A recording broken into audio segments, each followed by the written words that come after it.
कि विच of the following is pi acid legend, कौन सा ऐसा है जो पाई एसिड बनाएगा इनमें से। ओके, पाई एसिड के लिए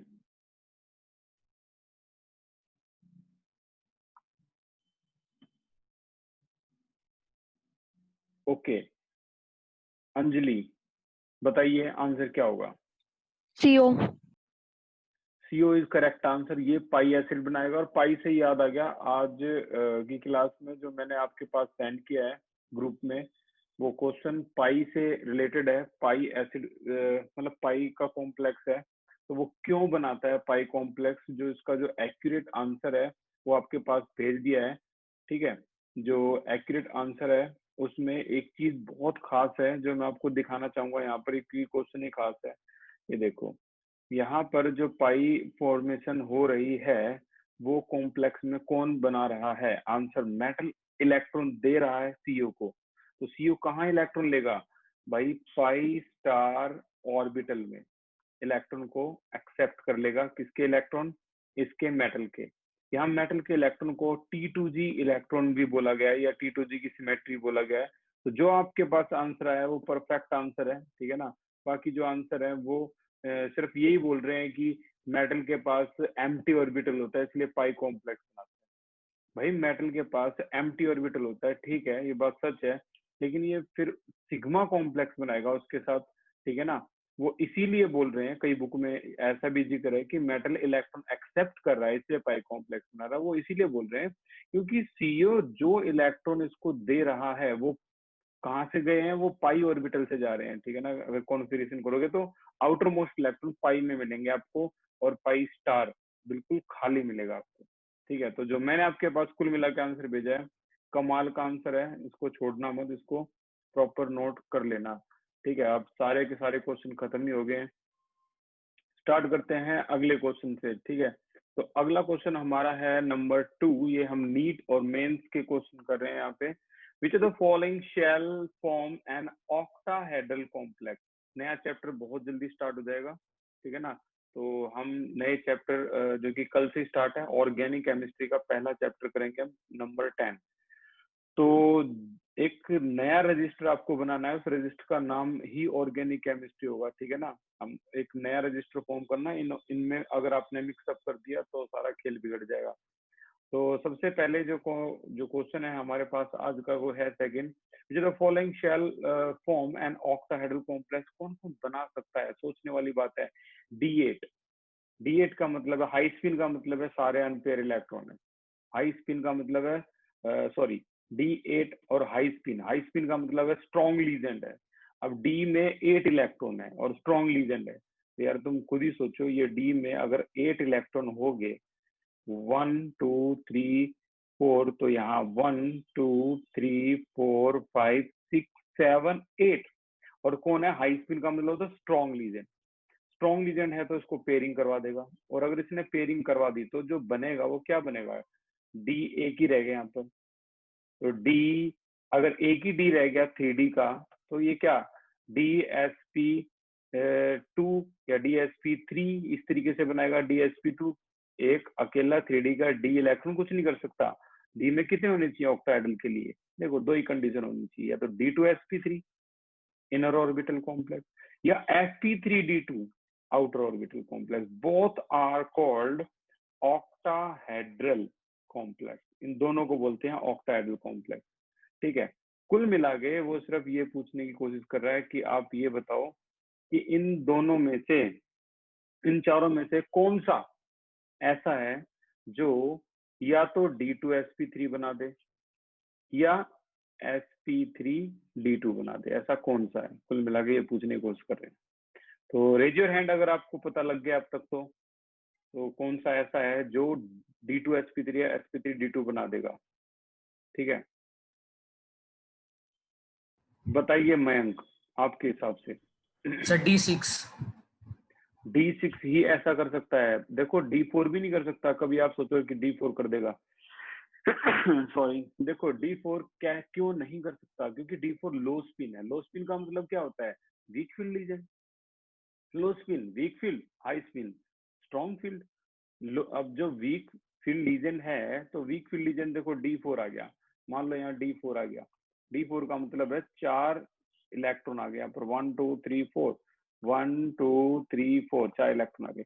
अब जब ये है ही आपका वीक फील्ड तो पेयरिंग तो होगी नहीं, फिर से अकेला D रह गया, देखो अकेला D रह गया। अब अकेला D जो खाली रह गया क्या वो कभी D2sp3 बना पाएगा? आंसर है नो। एक ही चांस बचता है आपका, कौन सा? D6 लो स्पिन, ठीक है ना। ये D6 लो स्पिन अगर आप देखोगे तो आप ये देखोगे D6, अब D6 है इसका मतलब D में आपके 6 इलेक्ट्रॉन है, 1 2 3 4, 1 2 3 4 5 6, ठीक है। लो स्पिन का मतलब है वीक फील्ड, यानी इस D में तो एक भी इलेक्ट्रॉन जाएगा ही नहीं, फिर क्या बनेगा? फिर आपका बनेगा sp3 और D2, ठीक है ना, sp3d2। अब ये वाला बनेगा, और sp3d2 को क्या कहते हैं हम? ऑक्टाहेड्रल, ठीक है। ये हो गया आपका ऑक्टाहेड्रल। तो कुल मिला के इसका आंसर जो है वो सी है। Okay, how many isomer are there in this, इसमें टोटल कितने आइसोमर होते हैं? तो इसके लिए भी मैं आज एक नई चीज आपको बता देता हूँ। ये तो सभी को पता होगा, this is very popular for optical, this is very popular for geometrical, ठीक है ना। ये एग्जांपल ज्योमेट्रिकल और ऑप्टिकल दोनों के लिए पॉपुलर है, लेकिन आज जो इसकी जो डिटेल स्टडी की है उसमें ये पता लगा कि ये ना ज्योमेट्रिकल बनाते हैं वो एक ही माना जाएगा, ऑप्टिकल बनाते हैं एक ही माना जाएगा, दो। और उसके अलावा ये बनाता है कौन सा? एनाइंशियोमर, यानी डेक्स्ट्रो एंड लीवो, सिस्ट्रांस, ठीक है ना। ऑप्टिकल में वो जो मिरर इमेज देखते थे वो, और ये एनाइंशियोमर यानी डीएल एंड डेक्स्ट्रो लीवो भी बनाता है।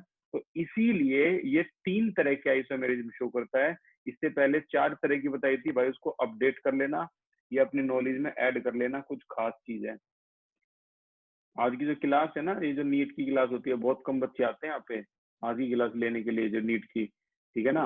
वो क्या करते हैं बाकी बच्चे, वो पहले से ही मान लेते हैं कि ये जो क्लास है नीट और मेंस की हमारी औकात से बाहर है, तो हम इसको ले ही नहीं सकते, वो पहले से ही गिव अप कर देते हैं। तो बहुत चुनिंदा चुने हुए बच्चे आ पाते हैं यहाँ तक, ठीक है, जो यहाँ तक की चीज करते हैं। और मैं ये एक्स्ट्रा चीज बता रहा हूँ, ऑर्डिनरी से एक्स्ट्रा। ओके, नेक्स्ट है विच of the following carbonyl have strongest CO bond, इसमें से कौन सा स्ट्रॉन्गेस्ट सीओ बॉन्ड बनाएगा? ठीक है ना, स्ट्रॉन्गेस्ट सीओ बॉन्ड। क्या दिमाग लगाया इस आंसर में, देखना एक बार ध्यान से। ये पॉजिटिव है कॉम्प्लेक्स, ये नेगेटिव कॉम्प्लेक्स है, ये दोनों न्यूट्रल कॉम्प्लेक्स है, ठीक है ना। तो पॉजिटिव का मतलब है इलेक्ट्रॉन कहाँ से निकला? सीओ थोड़ा ना निकाला इलेक्ट्रॉन, इलेक्ट्रॉन निकल गया आपका मैग्नीज से, तो ये मैग्नीज के ऊपर पॉजिटिव चार्ज आ गया। अब देखो मैग्नीज के ऊपर पॉजिटिव का मतलब है मैग्नीज के इलेक्ट्रॉन पहले जितने भी होंगे ना अब वो कम होंगे, यानी कम इलेक्ट्रॉन कहाँ जाएंगे? आपके सीओ में, ठीक है, कम इलेक्ट्रॉन सीओ में जाएंगे।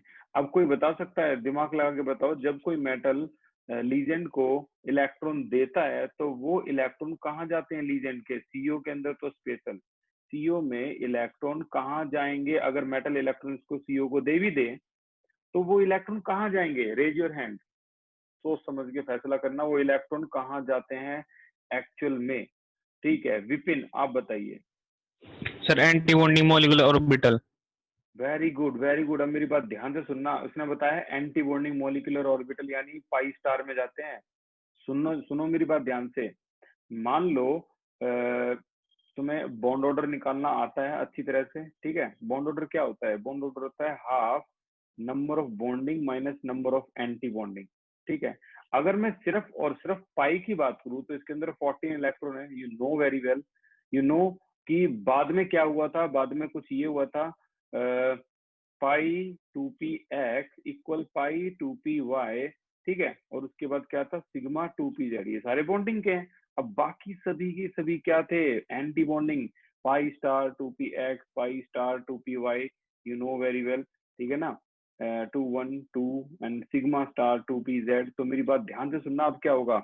यहाँ 2 इलेक्ट्रॉन 2 इलेक्ट्रॉन 2 इलेक्ट्रॉन यहाँ तक थे। पाई स्टार में इलेक्ट्रॉन कौन दे रहा है? मेटल, मेटल ज्यादा इलेक्ट्रॉन देता है। तो पाई स्टार में क्या, जैसे इलेक्ट्रॉन आएंगे यहाँ पे, जैसे इलेक्ट्रॉन आएंगे तो बॉन्ड ऑर्डर देखो क्या हो जाएगा। बॉन्डिंग में कितने थे टोटल? 6, तो ये हो जाएगा आपका हाफ 6 माइनस में पहले क्या था 0, तो बॉन्ड ऑर्डर कितना आया 3 आया। और जैसे ही एंटी बॉन्डिंग में इलेक्ट्रॉन आ गए तो अब जैसे यहाँ पर 2 आ गया तो बॉन्ड ऑर्डर घट के कितना हो गया 2 हो गया। इसका मतलब क्या हुआ, इसका मतलब ये हुआ कि एंटी बॉन्डिंग में इलेक्ट्रॉन आने चाहिए और कम से कम इलेक्ट्रॉन आएंगे तो स्ट्रॉन्ग बॉन्ड बनेगा, ठीक है ना। अगर कम से कम इलेक्ट्रॉन आए ना इसमें एंटी बॉन्डिंग में तो स्ट्रॉन्ग बॉन्ड बनेगा। देख लो, अगर मान लो इलेक्ट्रॉन आए नहीं 0 आए तो 3 बॉन्ड ऑर्डर हो गया। अगर इलेक्ट्रॉन 4 आ गए 2 और 2 4 4 तो बॉन्ड ऑर्डर कितना हो गया 1 हो गया। यानी स्ट्रॉन्ग बॉन्डिंग किस कौन प्रेफर कर रहा है कि एंटी बॉन्डिंग में इलेक्ट्रॉन होने ही नहीं चाहिए। एंटी बॉन्डिंग क्या करता है, मॉलिक्यूल को डिस्टेबल करता है। बॉन्डिंग क्या करता है, मॉलिक्यूल को स्टेबल करता है। बॉन्डिंग में इलेक्ट्रॉन आते हैं तो मॉलिक्यूल बढ़िया बनता है, स्टेबल, ठीक है ना। और जैसे एंटी बॉन्डिंग मारे तो ये क्या, एंटी बॉन्डिंग में आने का मतलब है मॉलिक्यूल अब डिस्टेबल होता जा रहा है।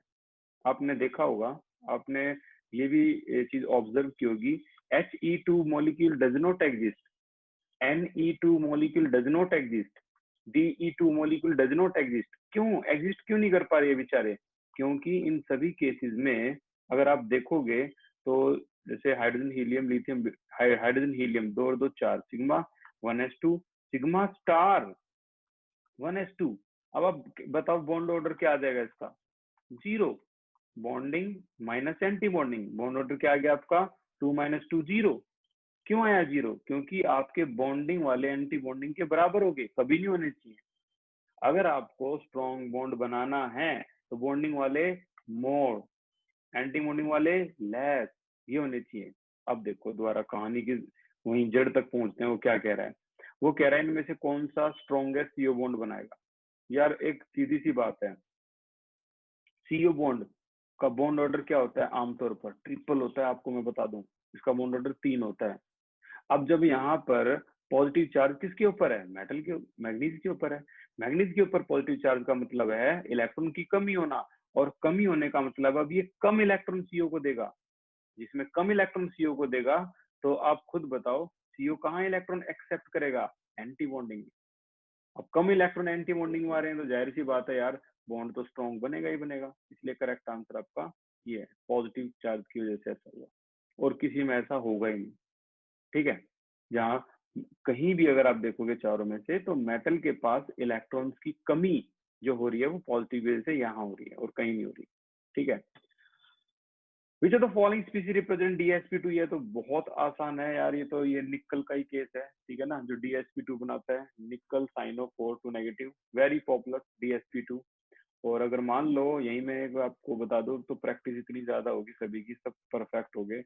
निकल Cl4 नेगेटिव क्या है, स्ट्रॉन्ग है वीक है, वीक फील्ड एजेंट है ये, लेकिन ये क्या बनाता है sp3, very popular for sp3, very popular for sp3।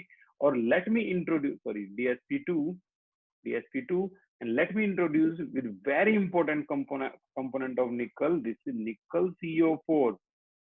यहाँ CO स्ट्रॉन्ग फील्ड है, रेज योर हैंड, क्या यहाँ कोई इसकी हाइब्रिडाइजेशन बता सकता है निकल CO4 की? Raise your hand. एक आंसर आ चुका है, यस भानु बताइए। Sir sp3। sp3, ये sp3 है। और मैं बता दूं ये ना इन दोनों का बाप है, इन दोनों का, ये जो निकल CO4 है, ठीक है ना। ये तो सब जानते हैं CN स्ट्रॉन्ग है, Cl वीक है, क्लोरीन वीक है, क्लोरिडो। बट यहाँ CO स्ट्रॉन्ग होने के बावजूद भी क्या sp3 बनाता है? किसी के दिमाग में अभी भी नहीं आया हो तो मैं याद दिलवा दूं, 3d8 4s2, ठीक है ना। और ऑक्सीडेशन स्टेट निकल की क्या है यहाँ पर, वेरी इंपॉर्टेंट, 0। तो यानी कोई इलेक्ट्रॉन निकलेगा ही नहीं। अब CO क्योंकि स्ट्रॉन्ग है, पेयरिंग करवाएगा तो 3d10 हो जाएगा। तो बच क्या गया जब 3d10 हो गया तो sp3। तो sp3 करेक्ट आंसर है, ठीक है। Okay, next one is the complex use anti cancerous. ये तीसरी बार आ रहा है, ठीक है ना, एंटी कैंसरस का। दिल्ली के अंदर पहले CPMT होता था, तो करेक्ट आंसर है बी, ठीक है ना। और एक बात याद रखना कि सिस्प्लेटिन के अंदर जो लीजेंड होते हैं वो कौन कौन से होते हैं, क्लोरीन और अमोनिया। इस पे भी क्वेश्चन आया है, यानी कुल मिला के 5 बार क्वेश्चन पूछा जा चुका है अब तक anti cancerous cisplatin. Transition metal ion with complex readily because of, transition metal ion form complex, बहुत जल्दी कॉम्प्लेक्स बना देते हैं ट्रांजिशन मेटल। तो इसका कारण क्या है? वैकेंट डी ऑर्बिटल, बिल्कुल, अभी अभी हम वही तो पढ़ रहे थे। Pi complex of transition metals are highly, मतलब बहुत ज्यादा मिलते हैं। क्यों? Pi complex of transition metal are occurred, तो वाई? तो एक तो आंसर वैकेंट डी ऑर्बिटल भी था, खाली जगह डी में भी होती है, खाली जगह सीओ में भी होती है, वो सीओ का था ये जो एक एग्जांपल। अच्छा, स्मॉल कैटायन, जितना स्मॉल कैटायन होगा उतना बढ़िया कॉम्प्लेक्स बनेगा, ठीक है ना। देखो छोटा सा साइज होगा तो चारों तरफ घेरने वालों की जो संख्या है वो ज्यादा होगी, और बड़ा साइज हो गया वो चारों तरफ घेर ही नहीं पाएंगे इसको, इसलिए स्मॉल कैटायन भी अच्छा है। और हाई आयनिक चार्ज ये भी सपोर्ट करता है, जितना ज्यादा आयनिक चार्ज होगा उतने ज्यादा बॉन्ड बना सकता है। तो all of these correct answer है इसका, ठीक है। विच of the following is not considered organometallic compound? ज्यादा तो मैं नहीं बताऊंगा, इन दोनों को जरूर सर्च कर लेना और रजिस्टर के टॉप पे लिख लेना, ग्रिग्नार्ड रीजेंट, क्योंकि अभी अगले ही चैप्टर में आने वाला है। तो मैं बता दूं, RMgX, CH3MgBr, इसको ऑर्गेनोमेटेलिक कंपाउंड कहते हैं। ऑर्गेनो का मतलब कार्बन की लंबी चेन, मेटेलिक का मतलब मैग्नीशियम, ठीक है ना। ये ऑर्गेनोमेटेलिक कंपाउंड है ग्रिग्नार्ड रीजेंट। इसी तरीके से ये भी ऑर्गेनोमेटेलिक है, जेस सॉल्ट और पेरोसिन। इसके फॉर्मूले जरूर देख लेना भाई दोनों के, अभी थोड़ा सा टाइम कम था, नहीं तो मैं इसको जरूर बताता फॉर्मूले क्या क्या है, इसको लिख देता अच्छी तरह से। सिस्प्लेटिन एक ऐसा है जो कोई ऑर्गेनोमेटेलिक कंपाउंड नहीं है ना, ये नॉर्मल कॉम्प्लेक्स कंपाउंड है। ऑर्गेनोमेटेलिक वही होते हैं जिसके अंदर ऑर्गेनिक यानी हाइड्रोकार्बन आ जाए, और मेटेलिक यानी मैग्नीशियम जैसा कोई भी मेटल आ जाए। तो जब ऑर्गेनिक और इनऑर्गेनिक मिक्स होती है तो बनते हैं ऑर्गेनोमेटेलिक कंपाउंड, ठीक है। ओके, आगे चलते हैं। अगला है DMG, ये DMG है, डाई मिथाइल ग्लाइक्साइन। ये एक डाइडेंटेट होता है, गिव रेड पीपीटी, निकल के साथ ये रेड पीपीटी देता है, which is use for detection के लिए इस्तेमाल किया जाता है। To get this PPT readily the best pH range, the best pH range क्या होनी चाहिए? ये एक फैक्ट है, लेबोरेटरी फैक्ट है, इसका कोई तरीका नहीं है या फिर फॉर्मूला नहीं है कि कैलकुलेट कर लेंगे। तो पीएच इसकी नॉर्मली होती है 9 से 11, फैक्ट। जैसे एक फैक्ट है कि पूरे वर्ल्ड में 7 कॉन्टिनेंट होते हैं, 7 कॉन्टिनेंट। तो बता सकता है कोई 7 कॉन्टिनेंट में से 2 कॉन्टिनेंट के नाम? रेज योर हैंड, 7 कॉन्टिनेंट में 2 कॉन्टिनेंट के नाम। देखते हैं इसकी नॉलेज, क्या बात है। मयंक, बताना कौन कौन से कॉन्टिनेंट हैं? 2, यानी 2 continent. Australia, Asia. Australia, very good. Asia. Asia ही बता दिया, वेरी गुड। बस और मत बताना। अच्छा, क्या कोई और 2 और बता सकता है? Raise your hand. भानु, क्या बात है। यस भानु, बताइए। यूरोप। एक तो यूरोप हो गया, यूरोप। अच्छा, एक और बताइए। Sir north America. ये किसने? भानु ने, आपने बताया? Yes sir. North America, very good Bhanu. 4 तो हो गए, अब बचे हुए 2 और कोई बता सकता है? 2 और, क्या बात है, इतनी भी नॉलेज है, सारे इंटरनेट पे सर्च करने तो नहीं बैठ गए। यशिका, बताइए 2 और। Sir south America, Africa. South America, very good. एक साउथ अमेरिका भी है, नॉर्थ एंड साउथ अमेरिका, और एक अफ्रीका। अब एक ही बच गया, कौन बता सकता है बचा हुआ एक? Raise your hand. श्वेता, बताइए। एक बच गया। अंटार्कटिका। अंटार्कटिका, ये है 7, ठीक है ना भाई। ये याद कर लो, क्योंकि ये अभी आपके ना क्या नाम है, MNC में बहुत इस्तेमाल होने वाले हैं। ये वो बनानी पड़ेगी स्लाइड, और स्लाइड में यही चीज होते हैं, लोकेट करके दिखाओ कौन कौन से कॉन्टिनेंट में। Medicinal slide. Okay, which of the following does not have optical isomer? इनमें से कौन सा ऑप्टिकल आइसोमर होता ही नहीं? वाह वाह वाह वाह, ये तो भाई बेस्ट एग्जांपल है, पहला एग्जांपल ऑप्टिकल का। अच्छा, ये भी बेस्ट एग्जांपल है। अब रेज योर हैंड, इनमें से कौन सा ऑप्टिकल नहीं है, ए और डी में से?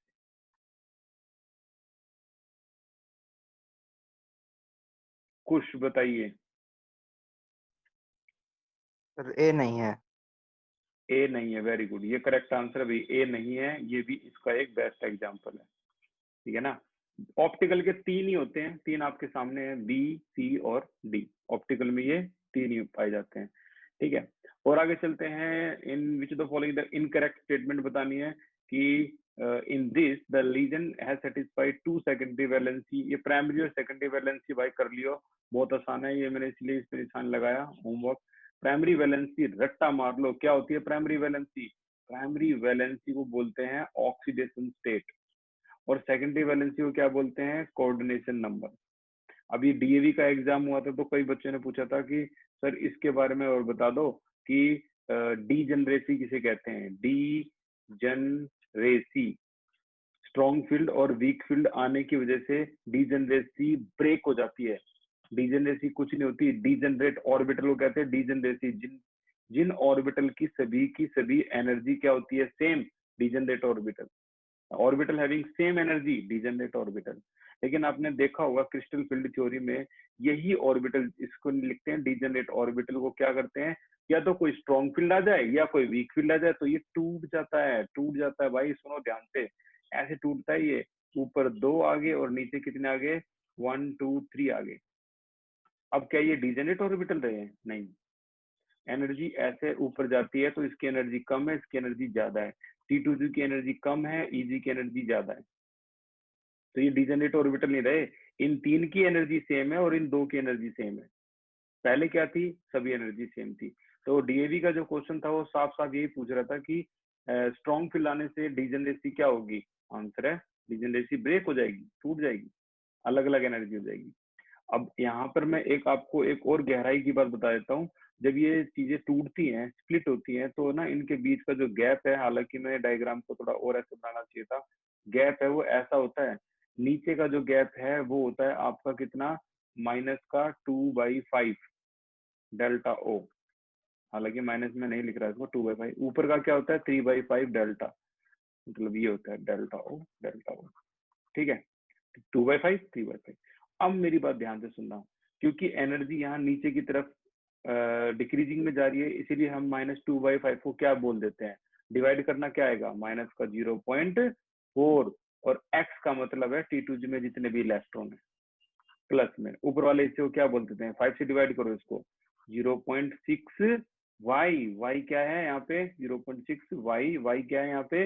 EG के इलेक्ट्रॉन को बोलते हैं। और यहाँ से जो फॉर्मूला आपका निकला है इसे बोलते हैं CFSE का फॉर्मूला, जो बताता है कितना मैग्नीट्यूड है आपका crystal field splitting energy delta O. ठीक है ना, इलेक्ट्रॉन निकालो, यहाँ फिल कर दो, वो इलेक्ट्रॉन यहीं से आए हुए हैं। अगर ये कॉम्प्लेक्स टेट्राहेड्रल है तो गेम पलट जाएगा। अब यहाँ पर जो 2/5 है ये क्या हो जाएगा? 3/5, और ऊपर क्या हो जाएगा? 2/5।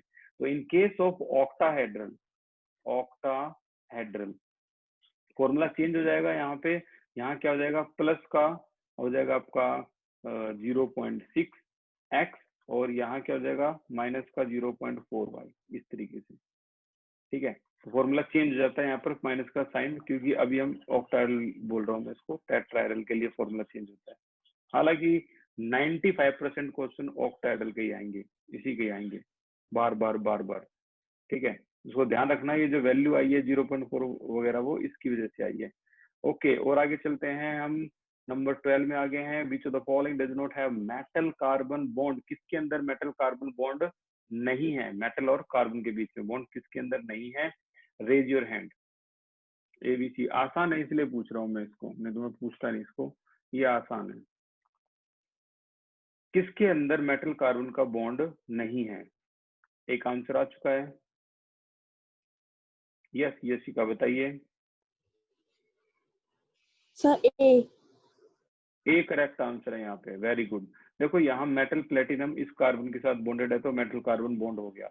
ये वेरी पॉपुलर ग्रिग्नार्ड रीजेंट, इसकी तो आदत डाल लो, बस अगला चैप्टर में ये इसे देखना हम क्या क्या करेंगे। ये निकल कार्बोनाइल टेट्रा, यहाँ भी निकल और कार्बन के बीच में बॉन्ड है, ठीक है ना, तो ये भी बॉन्ड है, ये भी बॉन्ड है। यहाँ जो बॉन्ड है ये O से जुड़ा हुआ है, OC2H5, OC2H5, ठीक है ना, OC2H5 ये एल्यूमिनियम। इस तरीके से जुड़ा हुआ है, तो ये कोई मेटल कार्बन बॉन्ड नहीं हुआ। इस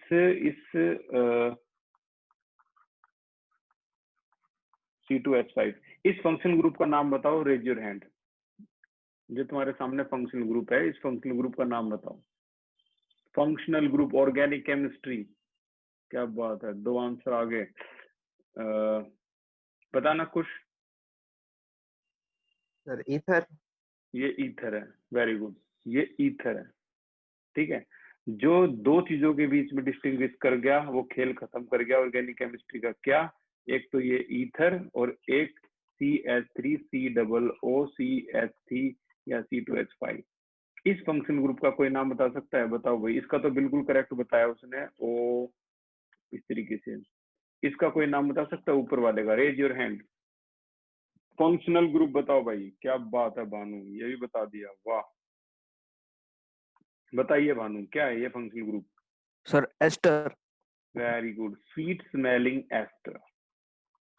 ठीक है ना, स्वीट स्मेलिंग एस्टर, कई मिठाइयों में भी डाला जाता है ये।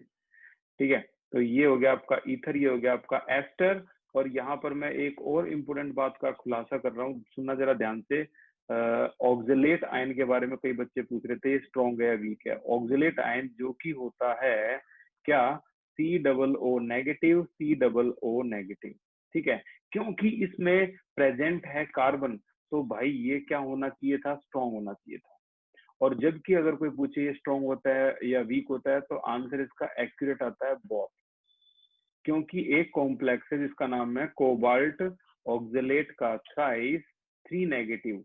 यहाँ पे ये स्ट्रॉन्ग की तरह काम करेगा और बाकी सभी जगह ऑल ये वीक फिल लीजेंड की तरह काम करेगा। इस पूरी खुफिया न्यूज को हाईलाइट कर लो और लिख दो एक्सेप्शन। थोड़ी सी इरिटेटिंग चीज होती है केमिस्ट्री की, उसका नाम है एक्सेप्शन। ठीक है ना, जहाँ रूल्स टूटते रहते हैं तो उसमें थोड़ी इरिटेशन होती है। D block element, F block element, P block element में सभी में देखा होगा। यही एक स्ट्रॉन्ग है, बाकी सारे वीक हैं।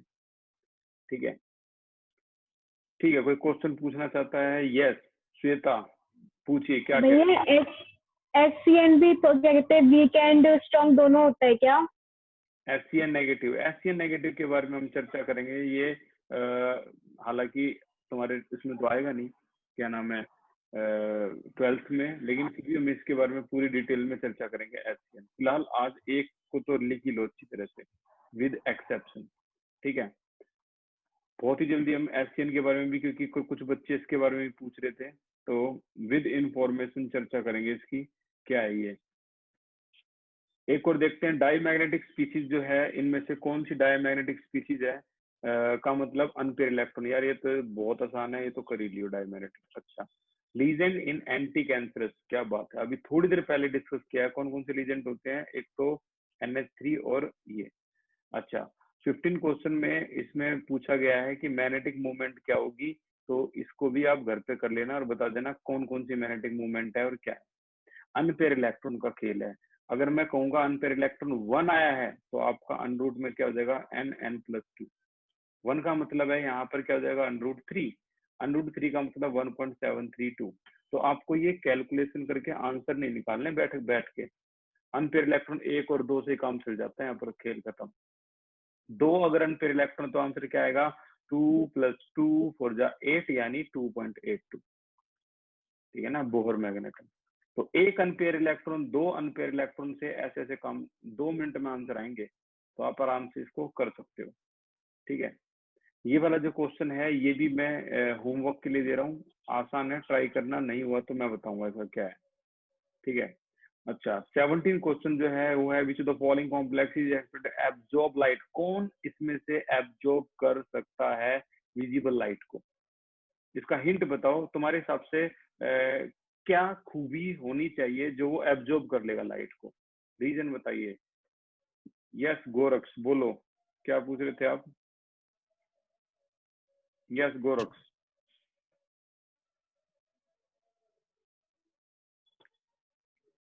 यस गोरक्स बोलो। सर एक क्वेश्चन है। हाँ बोलो, बोलो।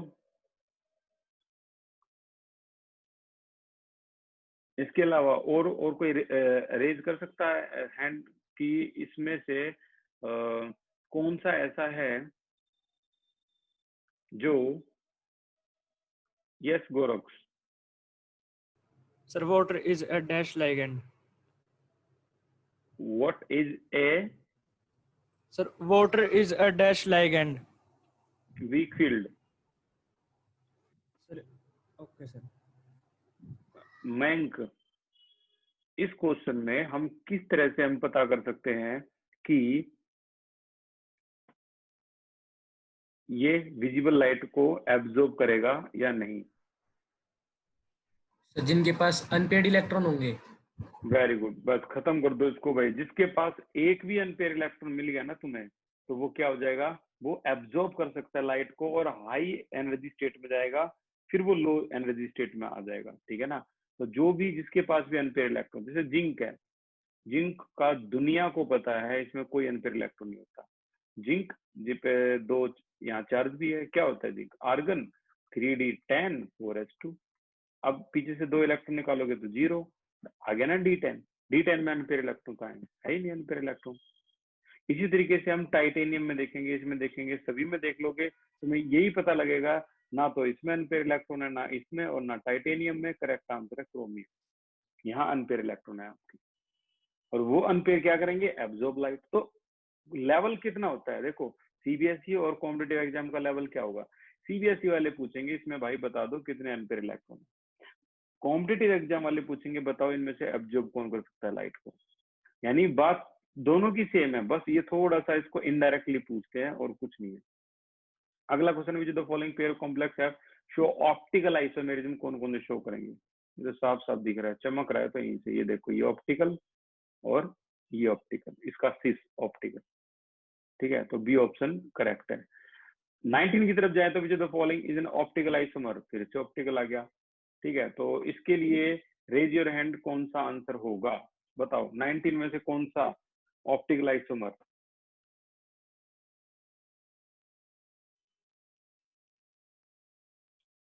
विजय बताइए। डी, वेरी गुड, ये डी करेक्ट है। ठीक है ना, ऑप्टिकल आइसोमर।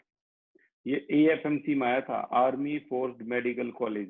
ये जो आर्मी के जो जवान होते हैं ना, और ये हमारे देश के मंत्री वगैरह होते हैं, ये लोग इनका इलाज करते हैं, army forced medical college.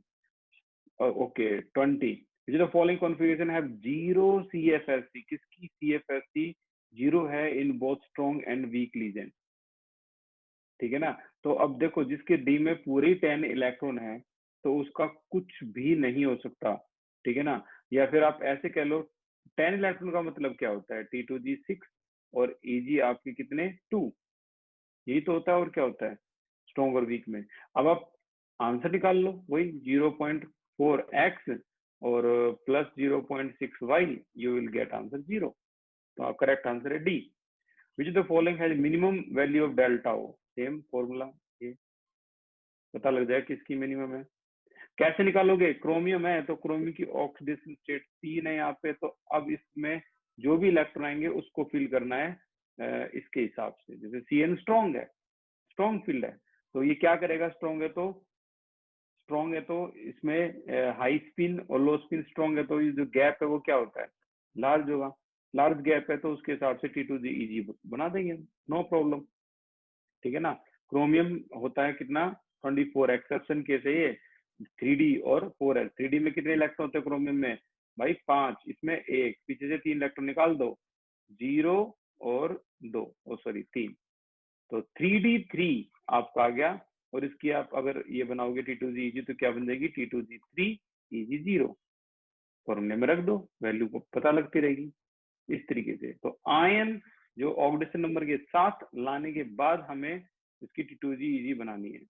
Okay, इन FeCO5, Fe जो CO को इलेक्ट्रॉन देगा तो सिग्मा बॉन्ड बनेगा, नो डाउट, ये साइनर्जिक बॉन्डिंग है, इसे बैक बॉन्डिंग भी कहते हैं। ठीक है ना, by overlap of filled sp orbital of carbon. Okay, तो बताओ इसका तो फिल्ड ऑर्बिटल हो गया, इलेक्ट्रॉन आयरन के अंदर कहाँ जाएंगे वो ये पूछ रहा है। एंड वैकेंट खाली जगह कहाँ पे है आयरन की, डी में है। ठीक है ना, वही डी की जगह पूछ रहा है, वो कहाँ होगी वो डी की जगह, ठीक है। तो एफई जो है, एफई में ऑक्सीडेशन नंबर क्या था यहाँ पर, 0 था, तो एफई में 0 ऑक्सीडेशन नंबर बना के देख लो, खेल खत्म। 0 भाई ये होता है क्या, 3d6 4s2। अब जब ये स्ट्रॉन्ग फील्ड है तो पेयरिंग करवाएगा, पेयरिंग करवा दे, कितने हो गए इसमें 3d8 हो गए, ये तो 0 हो गए। अब 3d8 होने का मतलब क्या है, स्ट्रॉन्ग फील्ड है, पेयरिंग होने के बाद जगह कितनी बचेगी, एक ही तो बचेगी, तो वो जो एक बचेगी वो क्या बना रही है, DsP2, ठीक है ना। तो यहीं से हम निकाल सकते हैं क्या, ये DsP2। अब सोचने वाली बात है, DsP2 में तो अभी तो CO कितने आए हैं, 4 ही आए हैं, 5 CO है, तो DsP3 करेक्ट आंसर आ गया आपका C, DsP3, क्योंकि CO 5 है भाई, ठीक है ना, CO 5 है। तो इस तरीके से हम इसको फाइंड आउट कर सकते हैं। आगे अगर हम चले तो 23 आ गया, the existence of 2 different colour, 2 अलग अलग कलर बताओ किसमें होंगे, इसके 2 अलग अलग कलर। आपको याद होगा ये आपका ज्योमेट्रिकल आइसोमेरिज्म है, ये सिस भी बना सकता है, ट्रांस बना सकता है। सिस का कलर अलग होगा, ट्रांस का कलर अलग होगा, नई बात ऐड कर लो अपने दिमाग में, आंसर इज ज्योमेट्रिकल आइसोमेरिज्म। फिर से आ गया ये question 24, which the following carbonyl will have strongest CO bond, जिसके अंदर पॉजिटिव चार्ज होगा। ये क्वेश्चन देखो, विच the following exhibit highest paramagnetic behaviour, homework, या जिसके सबसे ज्यादा अनपेयर इलेक्ट्रॉन है वो हाईएस्ट पैरामैग्नेटिक हो गया। ये कौन सा बेस्ट एग्जांपल है, this is the best example of which type of isomerism, raise your hand, 26 raise your hand.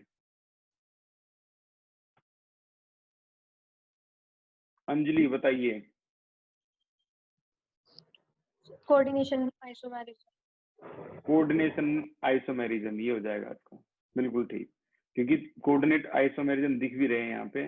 The complex this will have how many geometrical isomer, ये भी भाई देखो छुपा रुस्तम है, और बहुत कमाल का क्वेश्चन है। आपको याद होगा हमने पहले ही कैटेगरी करी थी क्या, MABXY, ठीक है ना। Geometrical isomerism with coordination number 4 की तीसरी टाइप है ये, AMABXY, ठीक है, तीसरी टाइप है ये। अब इसमें आपको याद होगा कितने आइसोमर बनते थे, 4, लेकिन उनमें से 2 तो क्या थे, सेम होते थे, तो फिर कितने रह गए, करेक्ट आंसर इज 3, ये आंसर, ठीक है ना।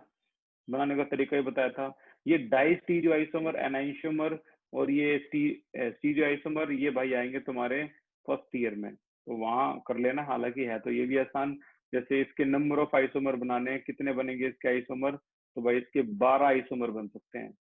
आप कहोगे सर 12 कैसे बन गए, तो बड़ा सिंपल है, ये डाइडेंटेट है, ये डाइडेंटेट है, एक सिस ट्रांस ये बना देगा, एक सिस ट्रांस इसका वो दूसरा बना देगा ONO, एक सिस ट्रांस ये बना देगा, एक सिस ट्रांस इसका NCS बना देगा, ठीक है ना। तो इसके दो 4 हो गए, ठीक है ना। इस तरीके से ये EN है, ये अब एक तो बनाएगा आपका ऑप्टिकल एक्टिव और एक इनएक्टिव, तो ऐसे कर करके टोटल 12 आइसोमर बनते हैं। मैं फिर बोल रहा हूँ भाई, ये तुम्हारा फर्स्ट ईयर में आएगा, इसके लिए और कॉन्सेप्ट स्टीरियो आइसोमेरिज्म समझनी पड़ेगी थोड़ी सी। Which of the following is an outer orbital complex and exhibit paramagnetic behavior? Outer और पैरा है, 2 मिनट में बता दोगे तुम कौन सा आउटर और कौन सा पैरा है। तेज दिमाग अगर लगाएं तो आउटर ऑर्बिटल भी होना चाहिए और पैरामैग्नेटिक भी होना चाहिए, यानी वीक फील्ड लीजेंड ही ऐसा करेगा। वाह, सारे स्ट्रॉन्ग है, सारे स्ट्रॉन्ग है, ठीक है। अब अपना हाथ खड़ा करो और बताओ तुम्हारे हिसाब से कौन सा आ गया।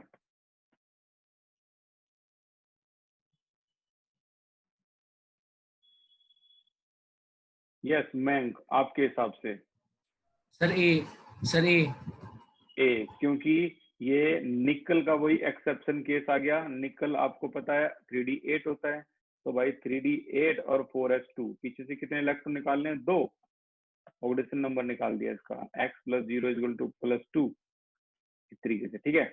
2 का मतलब 0। अब ये रह क्या गया है, 3d8, और ये स्ट्रॉन्ग भी है।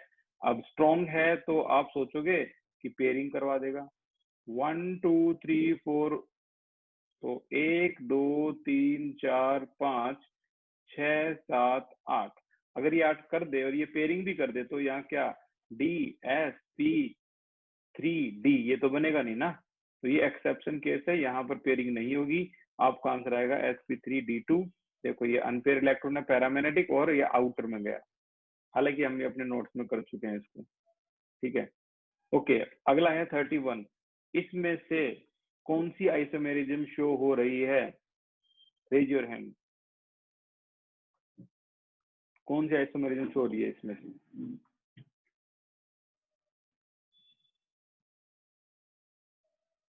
यस रोहित बताइए।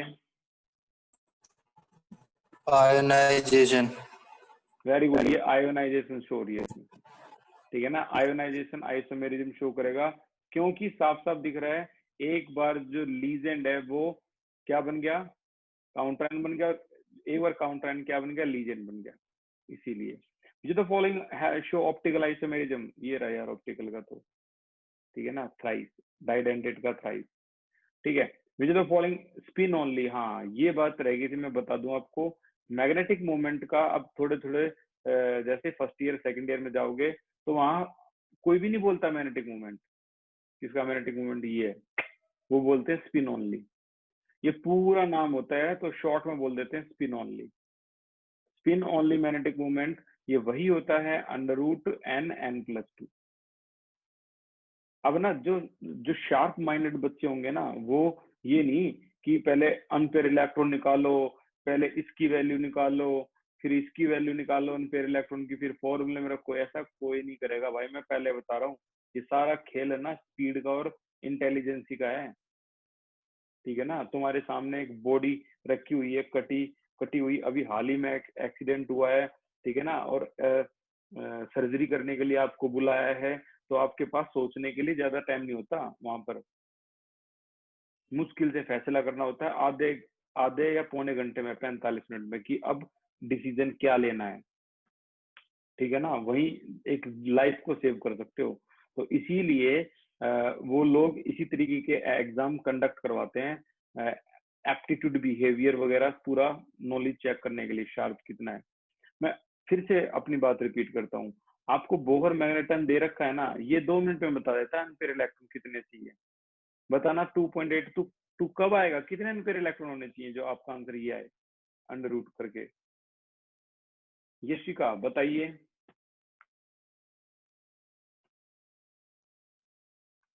यस यशिका बताइए। 2 एम्पेयर इलेक्ट्रॉन होने चाहिए, बस इतना ही दिमाग में आ गया ना, 2 एम्पेयर इलेक्ट्रॉन होने चाहिए। अब इसके बाद खेल खेलना शुरू कर दो। क्या 2 एम्पेयर इलेक्ट्रॉन कहाँ आएंगे यार, सब निकल सब निकल ही हैं। तो जहां भी आपको अनपेयर इलेक्ट्रॉन 2 मिल जाए, सीओ तो स्ट्रॉन्ग है, वो तो पेयरिंग करवा देगा, ये तो नहीं है। निकल सीएल ये वीक है, ये पेयरिंग नहीं करवा पाएगा। मिल गया हमें अपना आंसर बी करेक्ट। हमें फॉर्मूले भी लगाने की जरूरत नहीं है, दिमाग में खेल होगा। देखो अब आपके पास इनफ टाइम है, तो हम क्या कर सकते हैं, √2 की वैल्यू क्या आती है 1.41, √3 की वैल्यू क्या आती है 1.73, √4 की वैल्यू क्या आती है आपकी, एक मिनट मैं कुछ चीजें आपको रिलेट करवा देता हूँ, फिर उसको ध्यान से देखना मैं कितनी इंपोर्टेंट चीज को हम कर पाएंगे। अगर मान लो आपका अनपेयर इलेक्ट्रॉन 1 है, तो आंसर क्या आया 1.73। मान लो आपका अनपेयर इलेक्ट्रॉन 2 है, आंसर क्या आया √8 क्या आया 2.83। मान लो आपका अनपेयर इलेक्ट्रॉन 3 है, बताओ अब आंसर क्या आया 15 का आंसर क्या आया 3.83। मान लो आपका अनपेयर इलेक्ट्रॉन 4 है, आंसर क्या आया 4.83। यार जो शार्प माइंडेड बच्चे हैं वो एक ट्रिक नोट नहीं कर पाएंगे। अब देखो मान लो आपका आंसर 5 आया, अभी हमारे पास इनफ टाइम है, ये सारी की सारी 7:35 क्या है आंसर 5.83। यार ये सारी बातें एक चीज पे तो इशारा कर रही है, एक चीज पे तो इशारा कर रही है। अगर किसी के दिमाग में अब तक आ गया है तो बहुत अच्छी बात, अब तक आ गया होगा क्या? हाँ श्वेता, क्या कुछ पूछना है क्या? यस श्वेता बोलिए। सर इसका आंसर ये है कि जो भी पॉइंट से पहले आएगा वही होगा, उतने हाँ अनपेड बस इलेक्ट्रॉन होंगे। बस बस बस यही तो है, यही तो है। अब आपको कोई भी बोहर मैग्नेटन का क्वेश्चन सामने आए ना, सोचना ही नहीं, इसका आंसर यही है जो इसने बताया। श्वेता के अकॉर्डिंग और मेरे अकॉर्डिंग और आपके भी कईयों के अकॉर्डिंग ये पता लग गया होगा कि जितने अनपेयर, देखो 3 है 3 अनपेयर इलेक्ट्रॉन, 2 है 2 अनपेयर इलेक्ट्रॉन, 4 है 4 अनपेयर इलेक्ट्रॉन, 5 है 5। तो हम इसे देखकर इसके लिए भी कुछ सेकंड खराब करेंगे क्या? 2.83 कब आएगा? जरूरत ही नहीं है। 2 पॉइंट का मतलब अनपेयर इलेक्ट्रॉन 2 जैसे पता लगे लगा दो ऑप्शन, खत्म। कहाँ इस क्वेश्चन को सोल्व करते हैं हम बैठ के, ठीक है। द स्ट्रक्चर डायमैग्नेटिक निकल जो है ये वो क्या है इसका, निकल CN4 स्ट्रॉन्ग फील्ड है यार, और मतलब 4 भी है, स्क्वायर प्लेनर DsP2 है ये, खत्म। तो फॉलोइंग इज डायमैग्नेटिक, कौन सा डायमैग्नेटिक है भाई? जो डायमैग्नेटिक आमतौर पर वही होते हैं जो स्ट्रॉन्ग फील्ड होते हैं, स्ट्रॉन्ग फील्ड, ये भी स्ट्रॉन्ग फील्ड है, ये भी स्ट्रॉन्ग फील्ड है।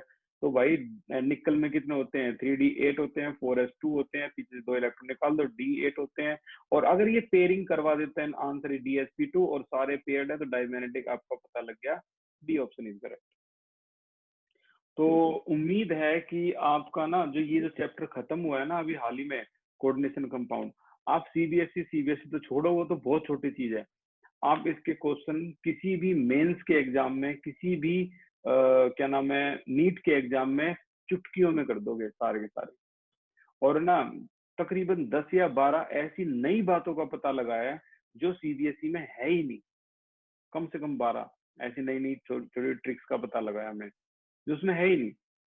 सीबीएसई तो ना लेके आता है यार ये फॉर्मूले कि बताओ इसमें इसका फॉर्मूला क्या है, CFSC इक्वल टू क्या है, ये वो नहीं लेके आता सीबीएसई को, कोई मतलब नहीं है इससे 0.4x प्लस में 0.6y और ये आपका delta O, but still you know about this formula, ठीक है ना।